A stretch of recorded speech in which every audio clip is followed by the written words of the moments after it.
Dee Dee Claudine Blanchard murdered in her bedroom, her daughter missing, the community in shock.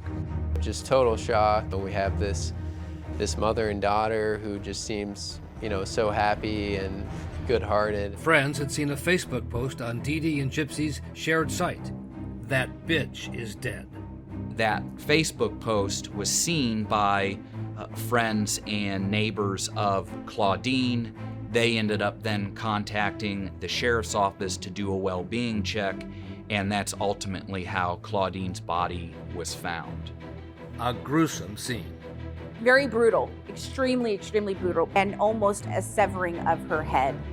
And police found that Gypsy's wheelchair was still in the house, but no sign of Gypsy. And then, okay, well that really ramps up the need to find her, because, you're thinking, okay, she's, maybe helpless out there without her mom. And first, they all thought that, somebody had kidnapped Gypsy. The second Facebook message indicated that the perpetrator had done something to Gypsy sexually.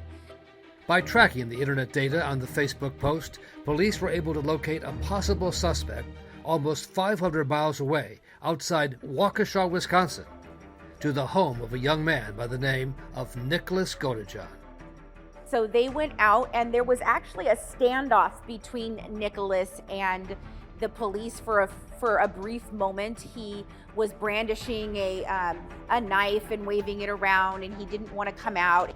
It wasn't even known yet if Gypsy was still alive, but that if she was, it was still thought that she was possibly a prisoner being held hostage by Mr. Godejohn at that point.